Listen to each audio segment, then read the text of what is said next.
Welcome to the Sanskaari Girls Podcast. I'm Vandita Morarka, and today we're talking about how art is not just decoration, not only a career, not even primarily activism, but as something that's quite necessary for survival, about art for life's sake. And who better to be with us than Megha Rao?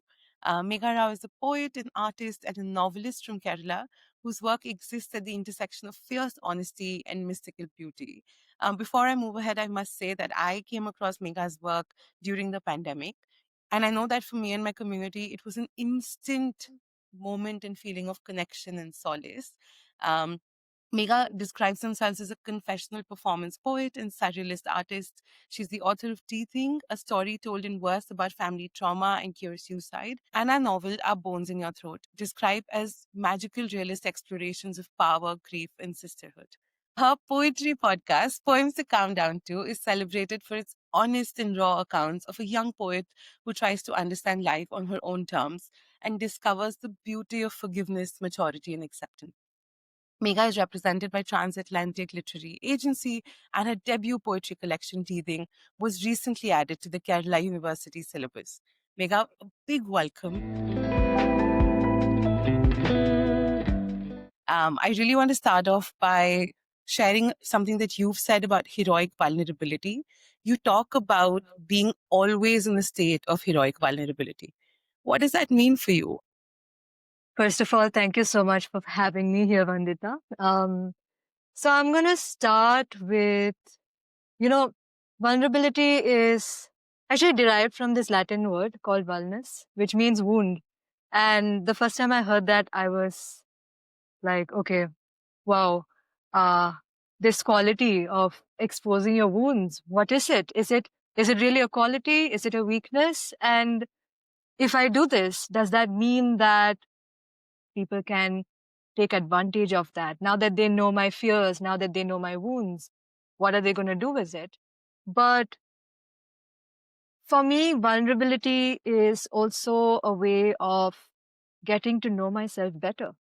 I think that as humans, we all have a very wide spectrum of emotions that a lot of times we don't even pay attention to. A lot of times we hide. It's something Carl Jung talks about. He talks about the shadow self, where we have all these repressed parts of ourselves which don't come out because they don't fit the narratives that we have of our own selves or society has about us, right?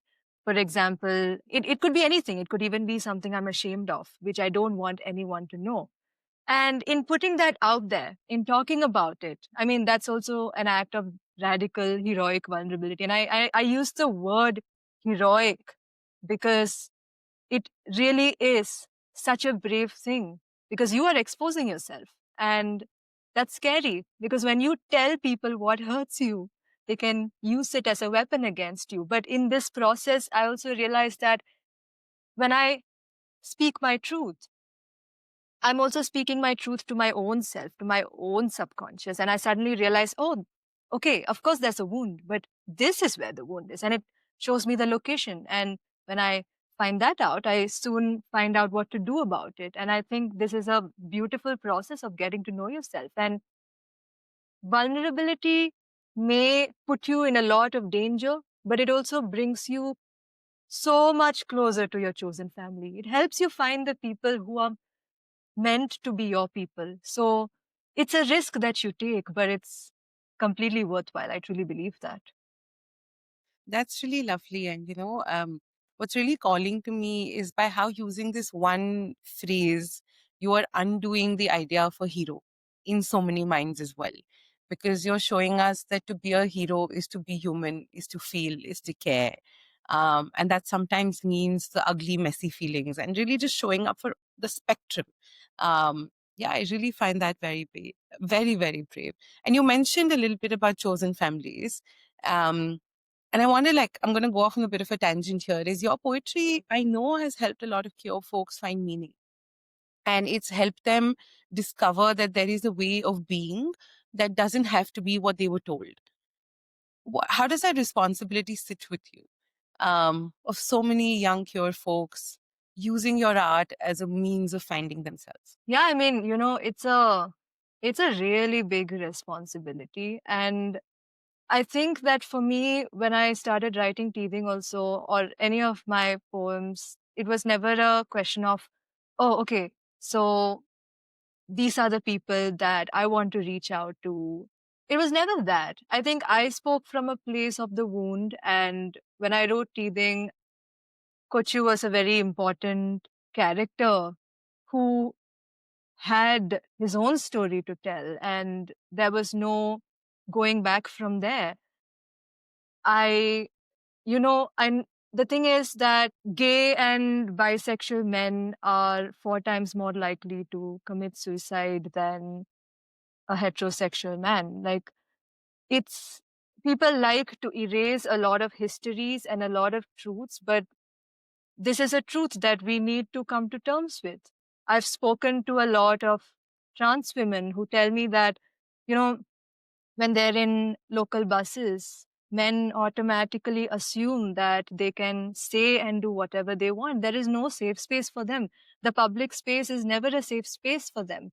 And these are the realities of so many people. And I guess that for me, I think Kochu's character came from there. It came from a lot of pain and a lot of just sitting with people I love and asking them questions and understanding that, my God, this is not okay. Everyone is born with dignity. Everyone is fully, wholly deserving of respect and honor. And the world is constantly trying to take that away. And that's such a horrible, horrible thing. I mean, along with questioning people in power who enable this, we must also protect the people who are hurting from this and who are directly impacted by this. So, of course, when I set out to write anything at all, I hate the idea of, okay, this is who I will speak to. These are the people. I don't think that we need to be rescuing or helping anyone. People are fully capable of doing that themselves.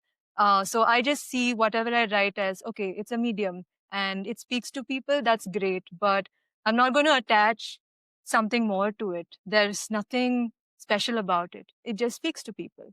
But do I carry the responsibility of being a good person, a person who speaks the truth and speaks truth to power? Yes. I think everyone should carry that responsibility, not just me.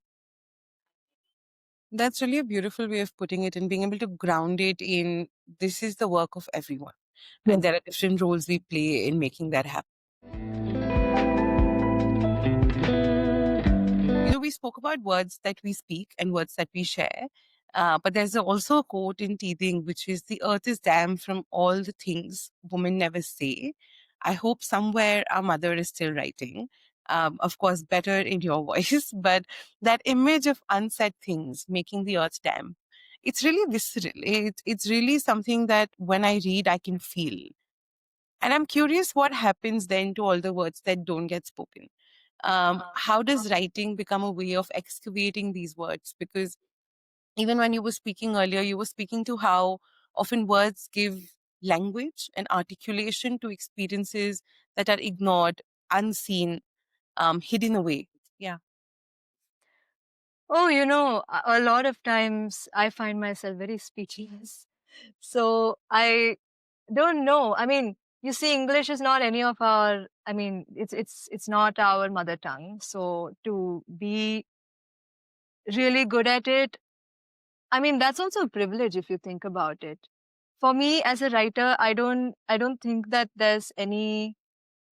It doesn't make sense to say that, wow, I mean, this is writing is holy or sacred or whatever. Well, it's not. It is privilege, and it's something that John Rawls also said. He was like, yeah, you were born into a society that values these things. It values education, it values beauty, it values power, and I mean, fame or whatever. But that is again privilege. It values talent. It doesn't, but that doesn't mean that you're anything special. What if you were born into a society that didn't value any of that, like a hunter gatherer society? Then, then does that make you special? It's not about being special, right? It's about no matter what. what you have or don't have, you are again intrinsically worthy. That worth is never going to go away. You are worthy because you are. And I think that, yeah, I don't see writing or having the right words or having enough words as something that is to be celebrated, but I also see it as a way of communicating with the heart.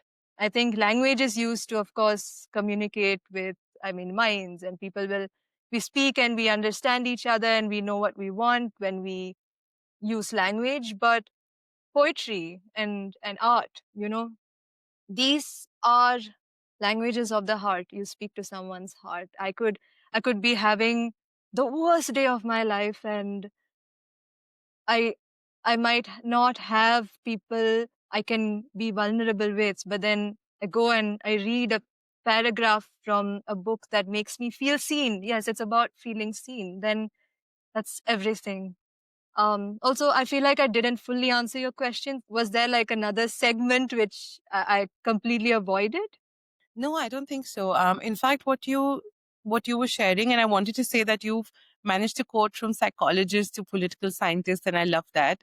But what you shared is so powerful about our worth being so intrinsic to who we are, and also Hmm. our role shifting as society shifts. Um, and the fact that meaning making through language and articulation is so integral today is also a reflection of the world we occupy. So yeah, no, I think you answered it beautifully and you really brought it together as well. So I'm going to go a little deeper into this book too. In Teething, the protagonist Achu discovers that none of them will ever truly grow up until they live their lives all over again, right from the very beginning. Yeah. And that's such a it's a bit of a strange prescription, right? Like reliving everything. Would I want to do that? I don't know. So, what does it mean to heal by going back rather than moving forward? Because it's quite the opposite, you know. On one hand, you have this whole discourse which is like you must let go and move ahead. Second, there's a discourse around the inner child and getting in touch with the inner child. So it feels a little bit more on the latter side. So, what Yeah. what does it mean for you to heal by going back rather than moving ahead? Oh man. Therapy taught me that time is very non-linear, in the sense that when I turned 29 was when I realized that as a child, as a 6 year old, I was an adult because I had to deal with children from school locking me up, slapping me, biting me, some really gruesome, violent things. And I was in survival mode, which I never realized. And I was in survival mode all my life because you see, when your brain is wired a certain way after seeing so much violence as a child, then all your life you continue to gravitate towards violence. You do it because that's what your brain thinks is safe and comfortable and familiar. And anything good, like even healthy friendships and healthy love, these were scary to me. I would immediately run away because my brain would tell me that's dangerous. And then I finally decided to, you know, start working on myself. And when I did that, of course, I went to therapy very consistently.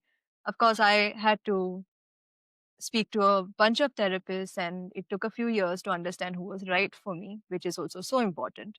But then it was interesting to me because I saw certain patterns breaking. I did have a history of self injury, which um I also managed to stop or quit because I was able to find other coping mechanisms which were healthier. I grew my hair out because every time I something happened, I would cut my hair.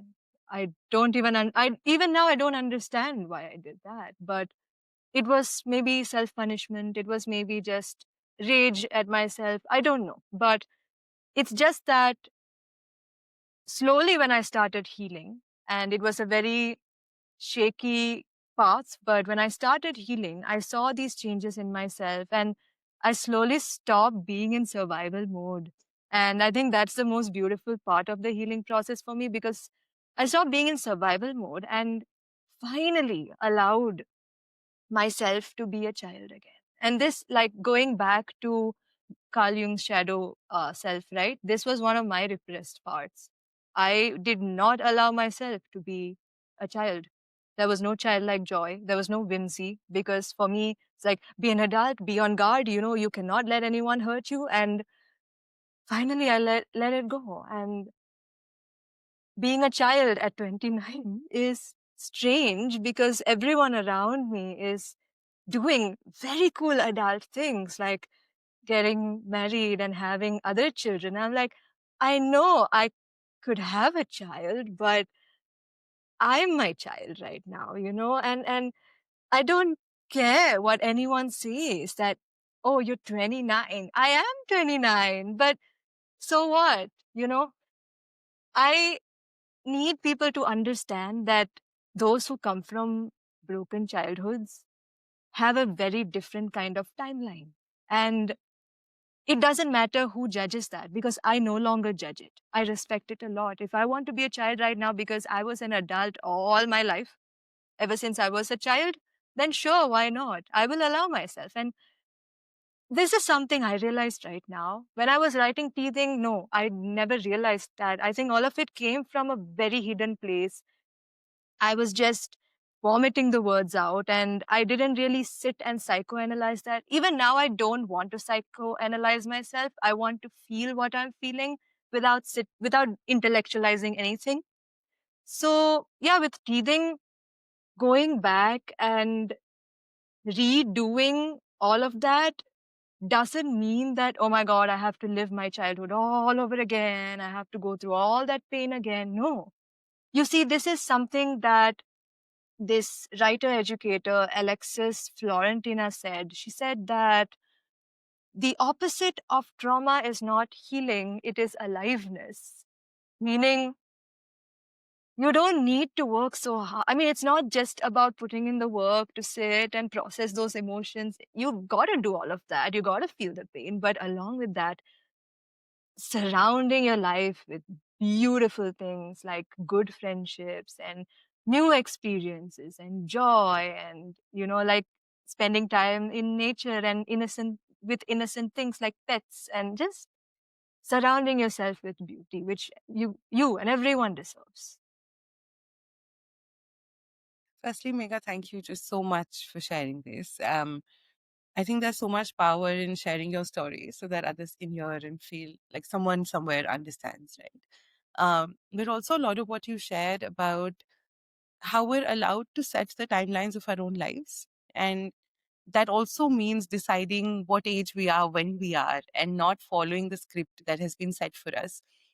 Because so many of us only get to experience certain things at different times in our lives. Yeah. I think that was really, really powerful.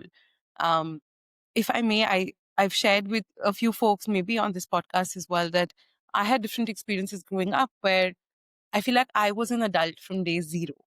Um, so now that I'm 31, but as I got older, I suddenly realized how much more control I had over me and over my time and over my life. And if that meant I could suddenly allow myself to be the person, the child, the teenager I wanted to be, it came with a lot of struggle, but I gave myself that permission. So when I was hearing you talk, it felt so special. Because it is a special feeling to be able to do this for ourselves and to be able to, I don't know, I think just like reclaim joy. And what you shared about is the opposite is not healing. I think healing just seems like sometimes for me such a passive process that happens in this one room you're sitting in alone perhaps. But no, it's being alive, it's feeling joy, it's finally feeling everything and not just feeling the difficult emotions. Yeah, no, Of just thank course. No, and I love that for you, that you're finally holding space for your teenage self and the parts of your younger years where you couldn't experience whatever your younger self wanted to. And yeah, the term healing just feels very commercialized these days. The idea of healing, you go on Instagram and they'll show you this smoothie, and I don't know, all of it just feels really strange. No, one day of yoga doesn't change anything. This is a very long process, and there are going to be more than hiccups, the big roadblocks in between. There are going to be relapses, and you're just going to sit there and be like, oh, I've made no progress. And then someone will tell you, no, you have. That's okay. That's okay. And that's just how we stumble forward. And yeah, it's not that I'm avoidant about using the word healing. I use it very often, but also I feel like I need to explain myself when I use that word because it is taken fully out of context. So I completely agree with you.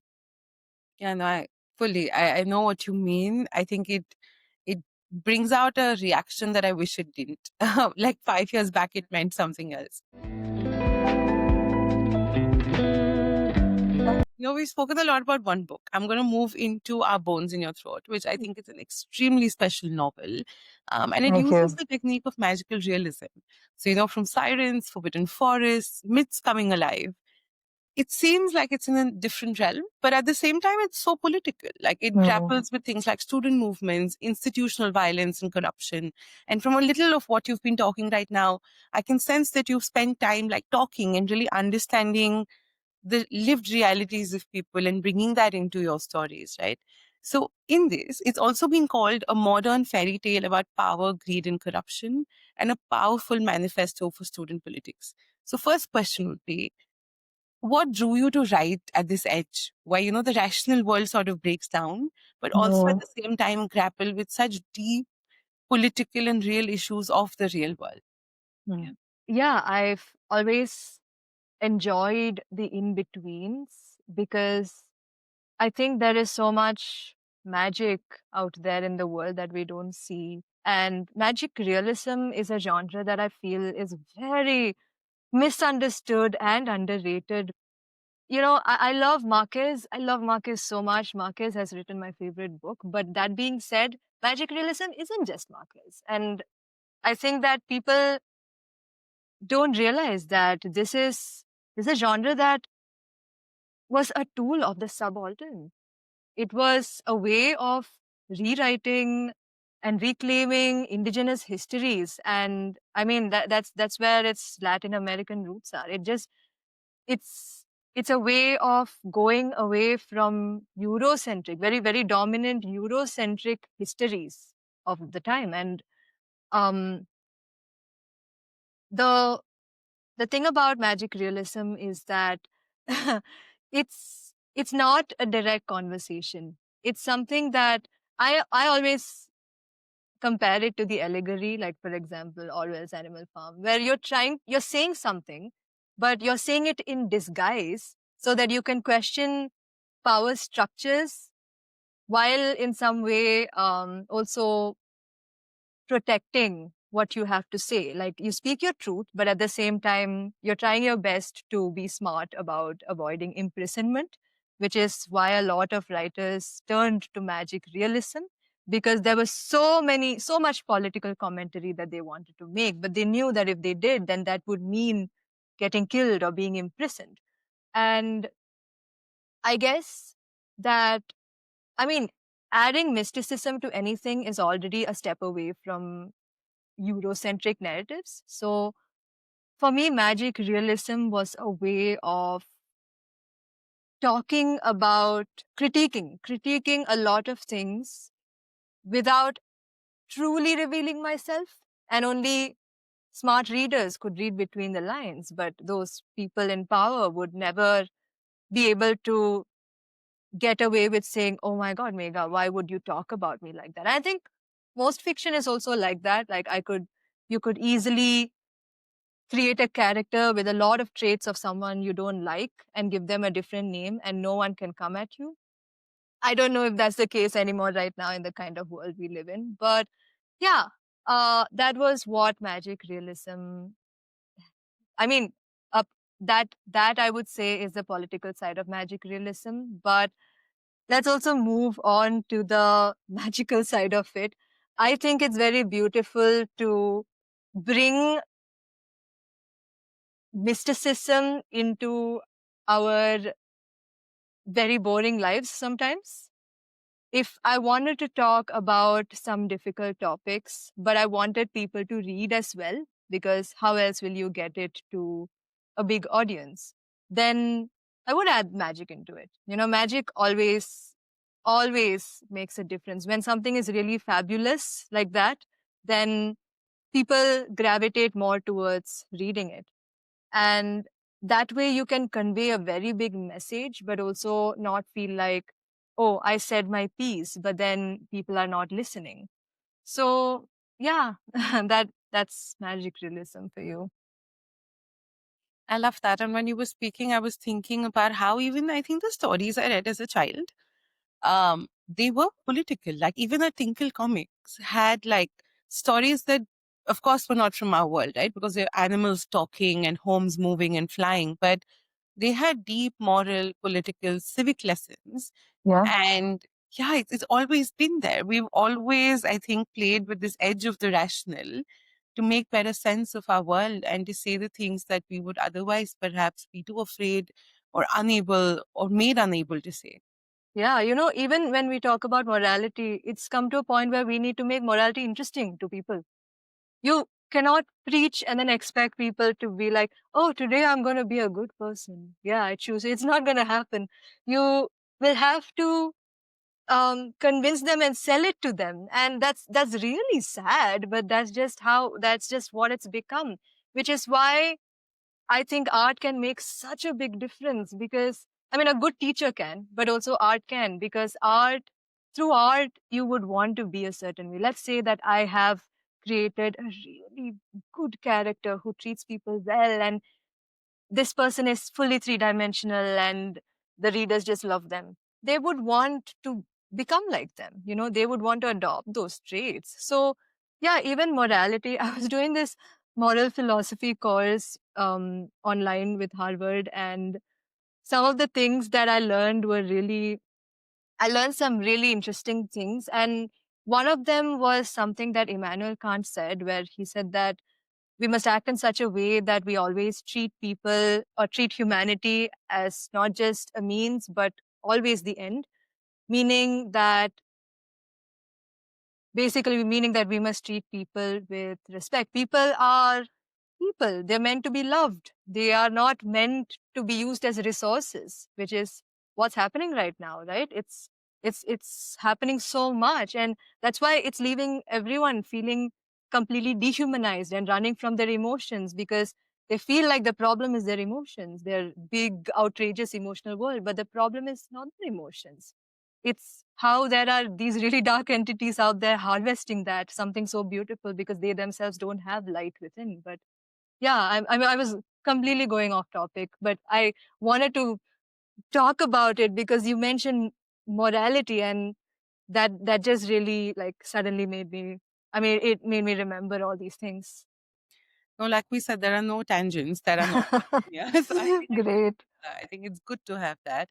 In fact, I'm going to ask you a question linked to what you've just been sharing. All right. You've spoken about moral responsibility of artists. And I can also sense that morality in general is something you feel strongly about. So when you're dealing with things like mysticism, power, grief, what does that responsibility really look like? And even when you're doing surrealist fiction, are there some ethical lines that you will not cross?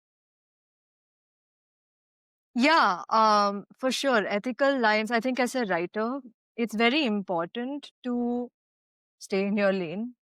And it gets hard with fiction because a lot of your characters are based on other people. But I've come to realize that there's no way that I can do a first person perspective then I need to step away from that. And secondly, I think there is a certain hygiene when it comes to this. So for me, I've always made sure that I spoke to people and I listened to them and I did the kind of research that would in some way do justice. And that being said, right, even now, I I don't know what to think about it because teething is also I saw it from the perspective of okay, this is a book about trauma, wild childlike joy, reclaiming your inner child, and of course there is a queer character in the book. But but then I know a lot of queer people who came up to me and they told me, "This is my story.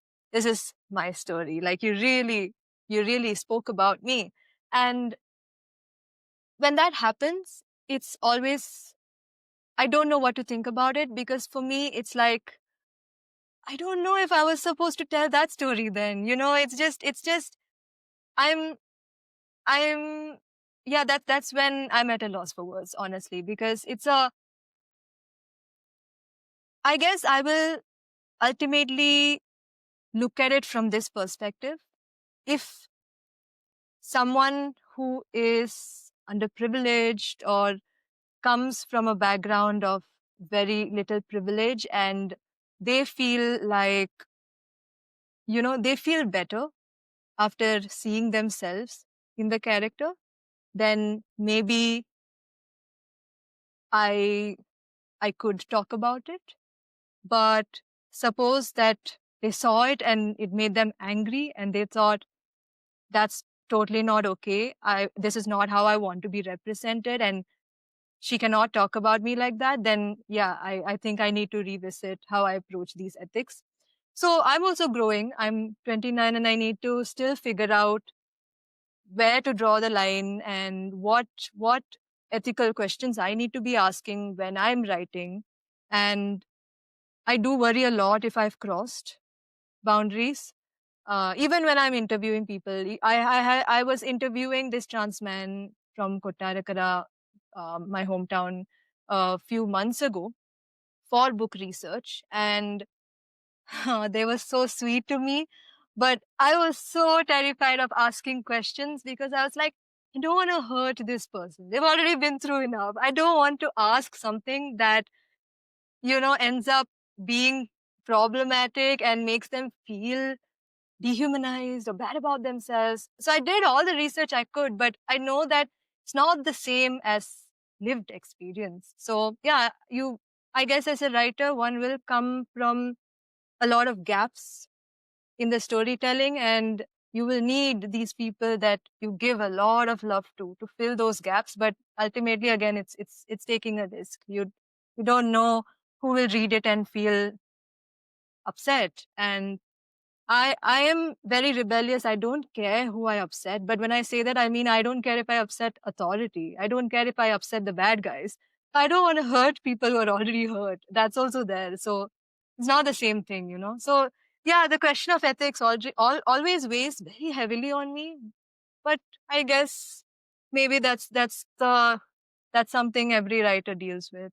I mean, I hope every writer deals with it. If the question of ethics doesn't weigh heavily on you when you're writing, then well, you're a jerk. But Okay, I love that entry. yeah. That's just something all of us must be dealing with, especially writers. Yeah. You said that there's this point where if people reading this feel like this has meaning for me, this is beautiful for me, then you feel like it's right. And then the other side, I also really like that you said that doesn't mean you'd automatically reject some form of representation, but that you'd go back and reconsider your ethical lines, right? Even if it angered somebody. I am going to quote the part that I love. In Our Bones in Your Throat, there's this friendship between Esai and Shahrazad while they navigate student politics, institutional power. What I loved was, so I went to a girls' college. Oh, And wow. yeah, and I went to a girls' school. oh, lovely. Yeah, I Oh, did yeah. girls' schooling and then girls' college for some time. There's such power in feminist friendship. Yeah. But I have barely seen literature where a romance is not the central theme, right? So for me, this friendship being the center of the story also felt like a political choice, a feminist Hmm. choice. Was that conscious or was that just something that happened? It was conscious in the way that I didn't want to tell a story that was centered around men.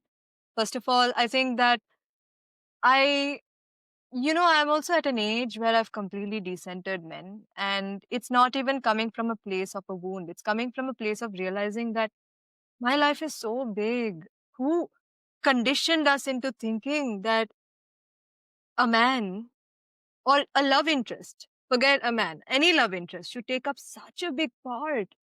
I want to take up that part. I want my friendships to take that up. And I also, I also feel like with friendships, there is this big layer of vulnerability and depth, and it's different. I think sure, your partner can give you enough, but shouldn't be giving you everything. It's unfair on you, unfair on them. And I I was done with stories which were about, I mean, I wanted I wanted romance because that's a very big part of adult life anyway, and I was telling an adult story. But that being said, I decided that the if anything deserved to take the center stage, it's female friendship, because that is that is very powerful.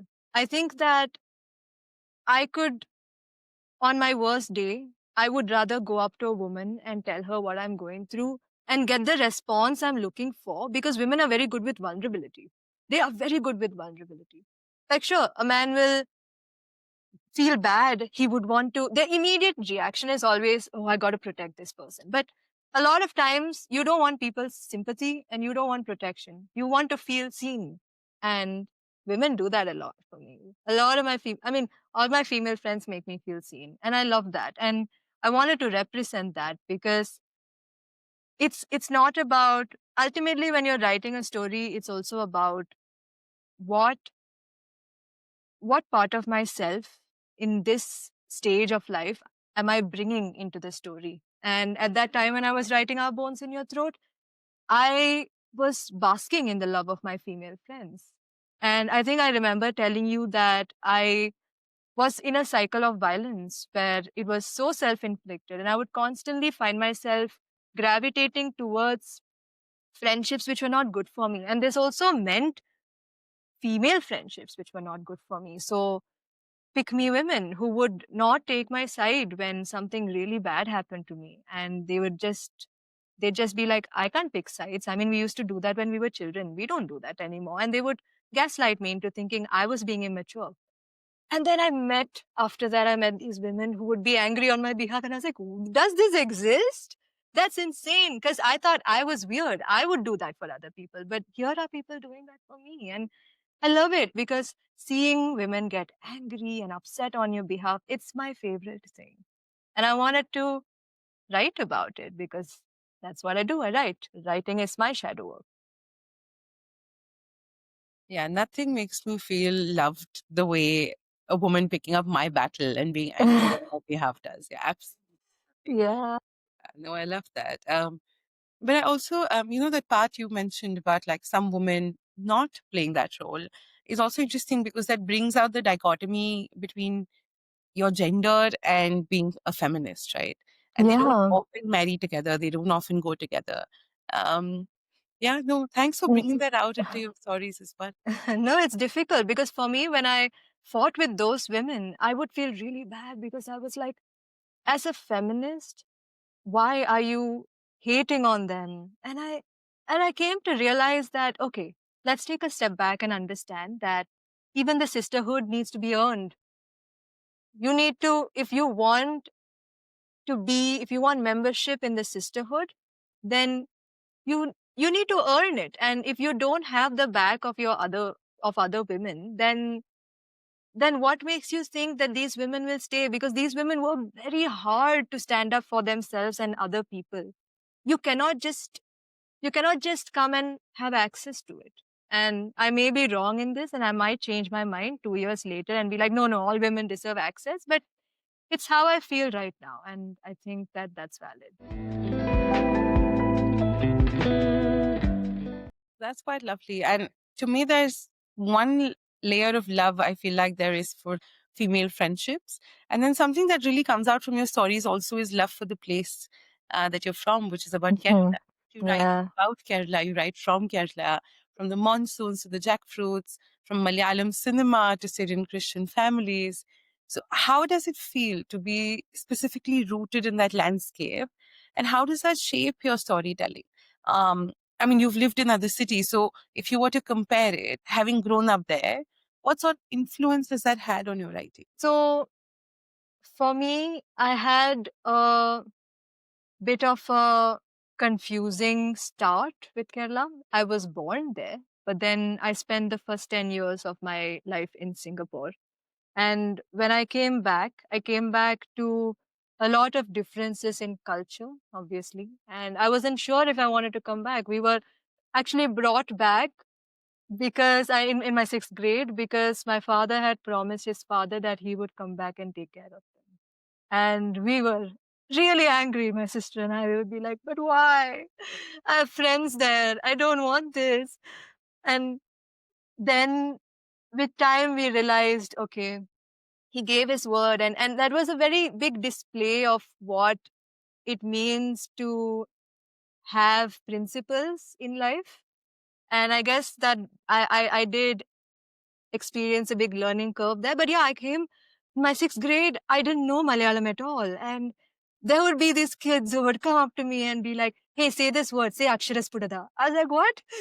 And also the difficult part was that none of them spoke English. I was put in a very local government girls' school, and the children, even though it was English medium, they would be really shy to speak English. And I didn't know any other language. So there was a bit of a barrier, but I still made such beautiful friends. We would say they'd speak in Malayalam. I speak in broken Malayalam and English. And they'd also speak in broken English. And then the other kids would laugh at them because like, hey, you spoke English.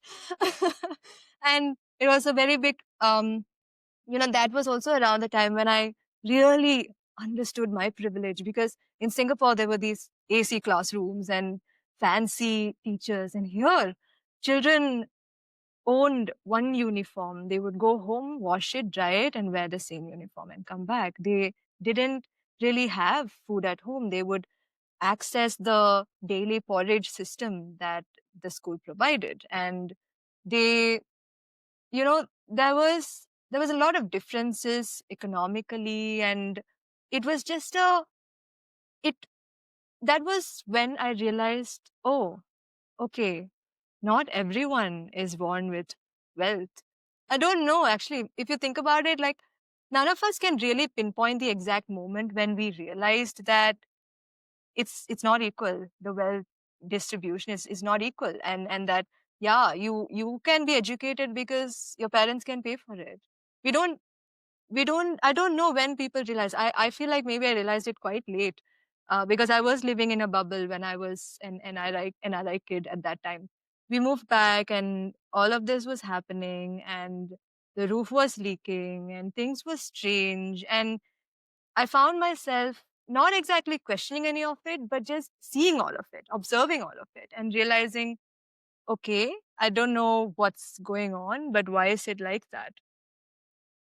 And that was Kerala for me in the beginning. And I guess that I grew up there after a point, right? Like, I was there for many years after coming back. I still do go home so often. I spend like at least 7, 8 months a year in Trivandrum. And with time, I grew to love the place. Up until college, I wanted to escape. To be very honest, I wasn't able to connect. And it was also a question of identity, because for me, I'm from Mangalore. So first, when people would be like, where you from? I'd be like, I guess I just got back from Singapore, but I'm from here. And they would be like, you're not from here. You don't look like a Malayali. And I'm like, I'm not. And then I'd go home and I ask my mom, am I not a Malayali? So it was confusing as far as identity was concerned. And I never felt like I was fully accepted for a very long time. But then I ran away from there and I went to other cities. I studied in other cities. I worked in other cities. But more time passed and I would meet other Malayali people in these other cities and we would talk and they're like, oh, okay, not Evident, where are you from? And all of that. And suddenly I would miss home a lot. And I realized, is that really home? I did go back to Singapore once after moving back and I couldn't connect anymore. I also went to England to study and I hated it. And I just wanted to come back. I thought, wow, I'm finally getting away. Let's go. Which is what I guess a lot of people think, right, when they move. But when I went, I realized, no, I don't want this. I love Trivandrum. I love my home. And I love the, I love the krishi that we do, which is basically cultivating a lot of like vegetables and plants. We still have like a lot of yam back home and brinjal, and we have these coconut trees and jackfruit trees. And I mean, every year I'm buying agricultural tools because it's just a very big hobby of mine outside of writing. And I also grew to love the politics of Kerala people because initially when you say educated, like so much literacy and all, I used to wonder, okay, does that mean that what's going on? What do you mean? How are you different? But now when you talk to people, I realize that they are so well versed in what's going on around them, and they also know their rights. People know their rights. Ask anybody and they'll be like, yeah, this is not okay. I'm gonna go, like stand up for myself. And that's beautiful. People also, the thing is that sure, they will vote for, I mean, I mean, we have a Marxist government, but and every time, anytime the Marxist government slips or they do something that's not okay, people will raise their voices. There's no such thing as, oh, you know what? This is what we've elected, but this is what we stand by. Well, if it's clashing, they're definitely going to protest. They're going to be like, this not okay, and I'm going to stand up against it. So I would say the people of Kerala are Marxist. The people of Kerala are egalitarian. And that is so beautiful. They're so helpful. They're so kind. And they also are simple, which I love because there was a time when I was like, if what's going on? Because I always assumed that being modern and educated and whatnot meant having these fancy clothes and like dressing a certain way. But no, they'll just have their little munda and they'll go to that chai kada, they'll have one tea, they'll have one parampuri, and they'll discuss politics. And I'm like, what's going on here? This is, I don't know what to think about it, but it's quite beautiful because they don't want glamour, they don't want power, they want their simple life where they cultivate stuff and talk politics to their neighbors and just, you know, just relax. And I started really falling in love with that. And I wanted this to be the main character of Teething. And hopefully the main characters of more books to come because I'm not done talking about this place. So, which is why it was very painful to see it represented in some other way when really weird movies came out, these propaganda movies. I thought the Kerala story, I mean, I was like, it's not it at all. Like, what are you doing? And which is why it is personal. I guess the political is personal, the personal is political. And yeah, with Kerala, I love the place. And with time, I also realized that it was a very internal thing. Me thinking that I wasn't accepted was my own insecurity. Because when I faced that insecurity and started telling myself, they accept you. And I looked at everyone, I could see that. They accepted me. They love me. And that means everything to. That's really, really powerful. Thank you, Megha. And all the elements you've shared, I see that come across in your stories. I see this egalitarianism. I see people coming together and saying, this is my right, this is what it must be. But I also see those moments of finding identity, of finding community come through all of your writing. So I can see the Kerala influence in you. As we move towards closing, I do want to move into understanding, your aspect of performing your writing. Because Right. you're not just a page poet, you're also a performance artist. Yeah. And performance involves like your body, your voice, how you're present in a space. Yeah. And as someone who writes about how bodies have been violated, silenced, disciplined, what does it mean for you to use your body as a site of artistic expression? Interesting. So I see bring the body on stage to perform as a very big act of resistance too, because you see, as women's bodies have always been scrutinized a very specific way. The male gaze is still the, like the default gaze or the more predominant gaze. And That means that our bodies are reduced to objects. And I think that when I bring my body onto the stage, I am encouraging and challenging people to see my body from the female gaze, which has never been about objectifying men or anything. It's not the reverse of the male gaze, but rather it is it is seeing someone as a subject and seeing the body, and also acknowledging that this is a body that stores and holds fears, emotions, personality, identity, dreams, everything that a person can be. So humanizing the body doesn't mean you take out the sexual or even the sexy element of it. Doesn't mean that you strip it of desire, because a lot of my poems, when I perform them, they speak of desire. But it's a question of seeing Megha as a person, as a human being. So I say that because when my body comes onto the stage, it shows up with a story to tell, and that automatically assigns personality and fears and dreams and all these things to that body. And you can no longer look at that body as an object, whoever does it. I mean, I never believe in, like, it's a question someone recently asked me, like, what do you think of people objectifying themselves? I said, that's impossible. That doesn't happen. That doesn't happen at all. No woman can objectify herself. Even when she's, I mean, yes, we express our sexuality, we express our desire, we want to be sexy, but that doesn't cancel out all the other wonderful things about us. And no woman's going to see herself as just a body. We don't. We still very subconsciously hold all those things that make us who we are. And which is why when I go up on a stage you know, with myself,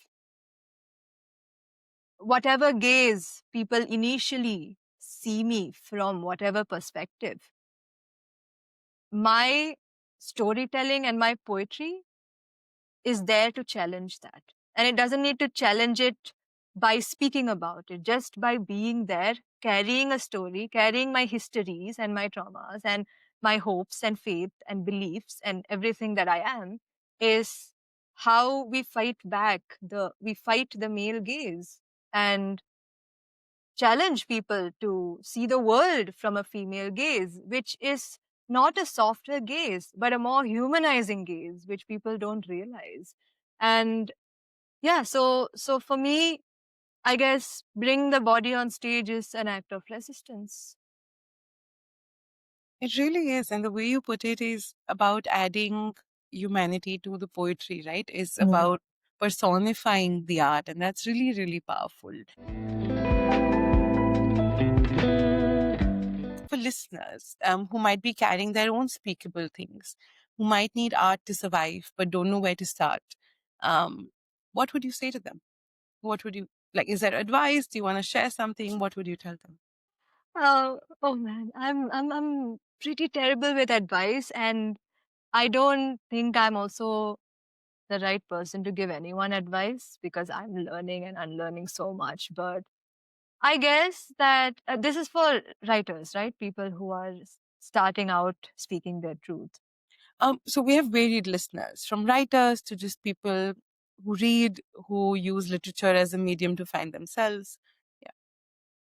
I guess I want to talk about how often when other people disrespect or dehumanize me or see me a certain way, it's very easy for me to also start seeing myself that way.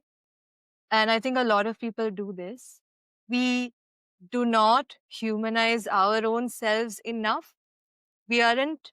And when I say humanize, then I also mean to say that being compassionate towards ourselves. It's easier said than done, but look at the way you would stand up for your own friends, but not your own self. And I think that, yeah, that's the one thing that I would hope more people can achieve, just being gentler with themselves. And yeah, I think I think that's very important. We make mistakes. Good people are capable of bad things. Bad people are capable of good things. People are complex and layered. But that being said, it's okay. Just be accountable to your own self and learn from those mistakes and go ahead. Don't carry that weight with you. I think, I'm learning to be gentler with myself. So I would like to see that in everybody else as well. That's a really simple but powerful message. I think allowing ourselves to be human and be messy and make failures Yeah, is such a big part, like, of being a person, but also being a writer, of just being someone also like who exists online, given today's day and age. Um, Lending ourselves grace is incredibly important to being able to survive and live a happy life. exactly. And also, just because you held on to a specific opinion today doesn't mean you need to carry the shame of, oh, if I change my mind 5 years down the line, and I realized, oh, that was not a very healthy opinion to have at all. That's okay too. I mean, we're constantly evolving and it it makes no sense to I mean, I don't believe in being your own enemy. I believe in I mean that doesn't help me. I know that now. And I think that it's not the path to be on for sure. Yeah, thank you for sharing that.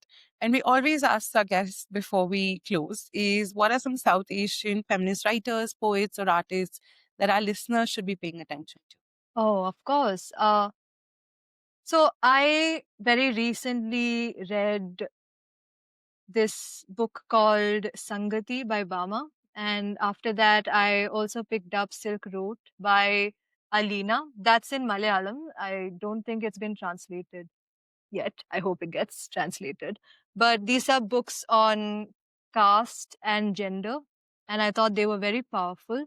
I also liked, I really think people should read this book called Hangwoman by K.R. Meera. The Malayalam one is Arachar, and it was translated, and the translation's also really good. So, Hangwoman by Meera.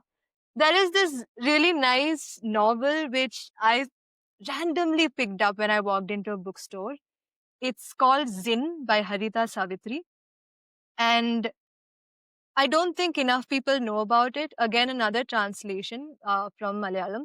And it's such a powerful book about, I mean, it's a political tragedy about the Kurdish resistance and so well written. I didn't know what it was about. I just went in a bookstore. I saw a few books. I read the blurb. Then I thought, you know what, I'm just taking this home. And it turned out to be a very pleasant surprise, this book. And this is another book that I recommend to everyone. I read it many years ago, but it's by this Pakistani author called Kamila Shamsi. It's called Home Fire. I think people must have definitely heard of it. It's a modern retelling of Sophocles' Antigone. Such a brilliant book. I loved it. But it's a popular book, so I'm sure people must have heard of it. I know you said South Asian, but there is this book by Hala Alian, who is a Palestinian writer. It's called The Arsonist City, and I absolutely love her work. She's also a poet, so I definitely want people to check her out. These are fantastic. And, a lot of names are unfamiliar to me. So I know that I have a bunch of new reading to do. And Wow, for reading list. I love it. And our listeners do read a lot of the books we end up recommending on the podcast. So I'm really glad that we've gone into different languages, different genres, and absolutely okay that we've gone a little bit outside of South Asia as well. Yeah. Yeah, just one book outside South Asia. That's okay. I think it's a very valuable. It's a very important book, especially for the especially for the times we live in with the genocide happening. I think we need to be reading more Palestinian Hmm. writers and honoring their stories. 100%. Yeah. Megha, thank you for this conversation. And most importantly, for making art that really embraces pain and wonderfully keeps insisting on beauty and possibility. Your art has always made me feel like there is an alternative, there is hope. Something better is possible and is happening in the world. So, really, thank you for that. Thank you so much, Vandita. I mean, that's whatever you said, it's so sweet. It really touched me. And I had such a wonderful time having this conversation with you. So, once again, thank you so much for having me. Thank you. And likewise, for our listeners, we'll be including all of the links to Megha's books and her poetry on YouTube and Spotify, as well as her work on Instagram in our show notes. So do check it out. This has been the Sanskaari Girls Podcast. I'm Vandita. Do take a minute to follow us on Instagram, sign up for our membership. It's completely free, and subscribe to our newsletter. A big shout out to Anjali on production and scripting, and Popo on overall support as well. Keep reading, keep writing, and keep finding new ways to make your voice heard through the written word. Thank you.